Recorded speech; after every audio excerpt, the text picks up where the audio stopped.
जय Siya Ram everyone, welcome back to my channel composite school Dhimarpura. तो भाई बच्चों, क्या आपने कभी देखा है कि एक ही क्लास में पढ़ने वाले दो बच्चे होते हैं, उनमें से एक बच्चा के बड़ा अधिकारी बन जाता है और एक बच्चा कुछ नहीं होता। लगभग दोनों पढ़ने में ठीक होते हैं, पर ऐसा क्या होता है दोनों के बीच में, ऐसा क्या डिफरेंस होता है कि एक क्वालिटी बच्चे को अधिकारी बना देती है, एक बड़ा अधिकारी बनाती है। तो इस वीडियो में आज हम इसी बारे में चर्चा करेंगे। तो बिना किसी देरी के चलिए चलते हैं वीडियो की ओर। बट वीडियो पर जाने के पहले आपसे निवेदन है कि अगर अभी तक आपने इस चैनल को सब्सक्राइब नहीं किया हुआ है तो कृपया करके चैनल को सब्सक्राइब करिए। वीडियो पसंद आता है तो वीडियो को अपने फ्रेंड्स और फैमिली में शेयर करिएगा। फिर चलते हैं अपने टॉपिक की ओर। तो टॉपिक पर चर्चा करने के पहले मैं चाहती हूँ कि आपको एक कहानी सुनाऊं। इस कहानी को सुनने के बाद हम लोग इस विषय पर चर्चा करेंगे। तो कहानी कुछ इस तरह से है।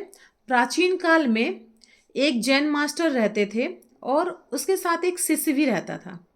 कुछ समय के बाद क्या होता है, एक दूसरा शिष्य आता है, ज्वाइन कर लेता है उनको इस साथ में। दूसरा शिष्य कुछ ही समय में, बहुत ही कम समय में बहुत ज़्यादा पढ़ता है। तो मास्टर का झुकाव दूसरे वाले शिष्य की तरफ ज़्यादा हो जाता है। पहला वाला शिष्य के मन में ये जब बार बार नोटिस करता है कि भाई मास्टर कुछ ज़्यादा ही ध्यान दे रहे हैं दूसरे वाले शिष्य के, तो उसके अंदर थोड़ा सा निग्लेक्ट की फीलिंग आती है। तो एक बार वो मास्टर के पास जाता है और बोलता है कि भाई मास्टर जी देखिए, मैं तो बहुत लंबे समय से आपके साथ हूँ और मैं ये नोटिस कर रहा हूँ कि आप बहुत ही जब से दूसरा बच्चा आया है ना, तो आप उसको बहुत ज़्यादा पढ़ाते हैं, मुझको कम पढ़ाते हैं, ऐसा क्यों?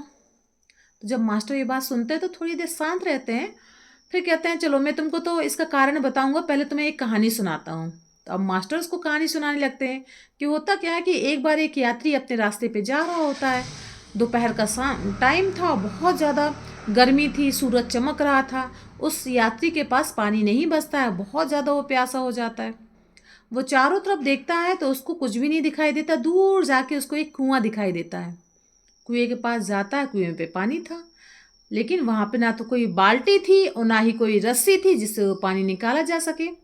फिर क्या होता है, थोड़ी देर घूमने फिरने के बाद वो यात्री अपने रास्ते में आगे बढ़ जाता है। कुछ ही देर बाद वहां से एक दूसरा यात्री ने गुजरता है। उसके साथ भी सेम यही प्रॉब्लम थी। दोपहर का टाइम था, सूरज चमक रहा था, बहुत ज़्यादा गर्मी थी और उसके पास भी पानी खत्म हो गया होता है। तो पानी की तलाश में वो चारों तरफ देखता है, उसे फिर वही कुआं दिखाई देता है। लेकिन प्रॉब्लम क्या थी, सेम वही प्रॉब्लम, ना तो बाल्टी था और ना ही रस्सी थी। फिर क्या हुआ, उसने इधर उधर बहुत ज़्यादा प्रयास किया। थोड़ा दूर जाके उसने देखा कि एक बाल्टी वहाँ पे पड़ी मिल गई। अब बाल्टी तो मिल गई लेकिन रस्सी नहीं मिली। उसका ध्यान दूर ही उग रही हरी हरी घासों पर गया। लंबी लंबी घासें थी। उनने उसने उन घासों को उखाड़ना शुरू किया और उससे गूंथ गूंथ के एक मोटी रस्सी तैयार कर ली। उस रस्सी की मदद से बाल्टी में फंसाकर उसने कुएं से पानी निकाल लिया और अपनी प्यास को बुझाया। प्यास को बुझाने के बाद वो रास्ते में आगे निकल गया। अब जब जैन मास्टर ने ये कहानी अपने शिष्य को सुनाई तो शिष्य से पूछा कि तुम्हारी नज़र में कौन ज़्यादा प्यासा था, पहला यात्री प्यासा था कि दूसरा यात्री प्यासा था?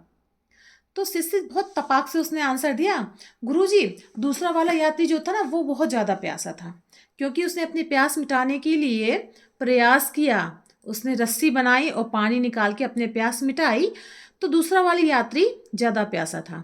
तो गुरुजी बोलते बिल्कुल सही बोला तुमने, दूसरा वाला यात्री ज़्यादा प्यासा था। उसने अपनी प्यास मिटाने के लिए देखो कितना प्रयास किया और अपनी प्यास मिटाई और निकल गया आगे।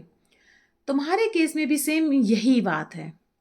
दूसरा वाला जो शिष्य है ना, वो सीखने का बहुत ज़्यादा प्यासा है, पढ़ाई का बहुत ज़्यादा प्यासा है और उसकी वो अपनी प्यास मिटाने के लिए ना बार बार मेरे पास आता है तो मैं उसको कुछ बता देता हूँ।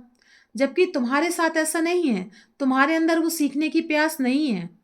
तो जिस दिन तुम्हारे अंदर भी सीखने की प्यास आ जाएगी ना, तो बराबर मैं भी तुम्हारे साथ उतना ही सहयोग करूँगा।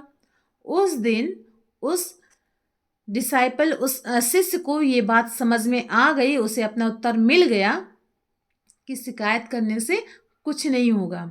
वास्तव में दूसरा वाला शिष्य पहले वाली की तुलना में ज़्यादा मेहनती था, उसको पढ़ने की ज़्यादा, सीखने की ज़्यादा ललक थी और इसी कारण से वो बार बार गुरु के पास जाता था और अपनी जिज्ञासा को दूर करता था। जबकि पहला वाला शिष्य कमज़ोर था पढ़ने में या वो ध्यान नहीं देता था।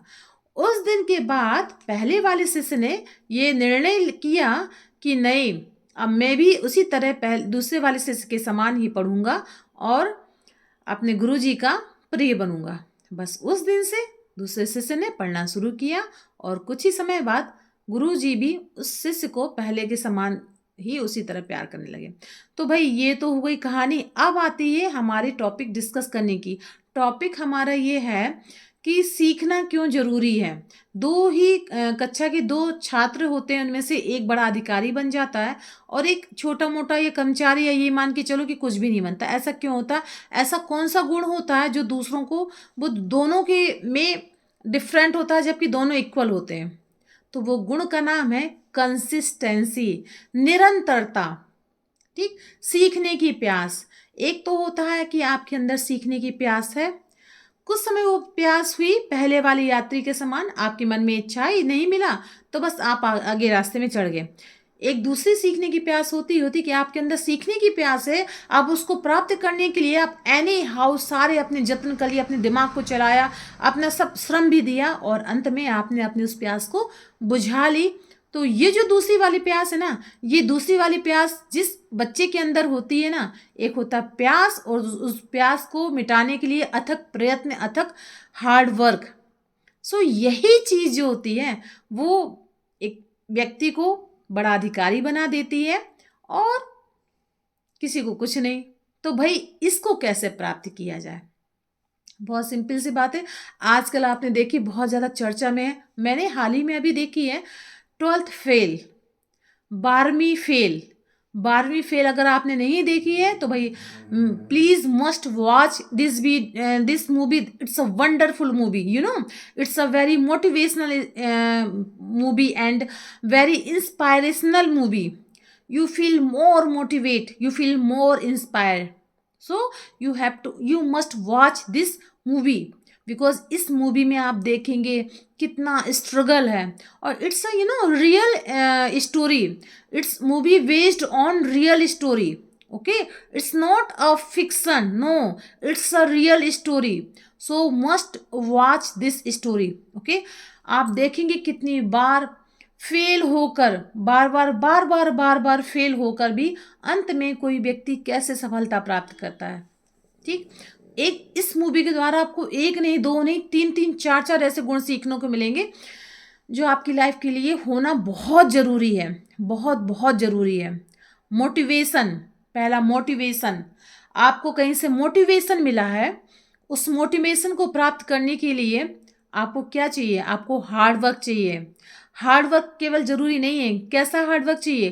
कंसिस्टेंसी के साथ। जब तक आपने उस लक्ष्य को प्राप्त नहीं किया, फिर गिरेंगे, फिर उठेंगे, फिर गिरेंगे, फिर उठेंगे, तब तक चलेंगे जब तक कि उस लक्ष्य को प्राप्त नहीं कर लेंगे। सो this is called consistency, okay. आपको फर्स्ट चाहिए मोटिवेशन, आपको कहीं से मोटिवेशन मिला। सेकंड चीज चाहिए, उस मोटिवेशन को प्राप्त करने के लिए आपको चाहिए हार्ड वर्क, कितना आप हार्ड वर्क कर सकते हो। थर्ड चीज चाहिए आपको consistency, okay. And fourth inspire, किसने आपको इंस्पायर किया, इस कारण से आप उस चीज को प्राप्त करने के लिए बहुत ज्यादा लगे हुए हो ना। So this is the difference between two student, first and second, okay. So आपने पूछा कि भाई एक ही, आपका एक क्वेश्चन था कि एक ही क्लास में पढ़ने वाले बच्चे, दो बच्चे होते हैं, दोनों में इतना डिफरेंट गुण कैसे होता है? तो बस यही एक चीज होती है, consistency, hard work, motivation, inspiration. It's a 4 or 5 thing which will make you successful person. So I hope you like my video. If you did so please give it a like, to share with your friends and family, and let me know in the comment box how did you like my video, because I love to read your comments. So friends, फिर मिलते हैं next video में, तब तक के लिए जय सिया राम।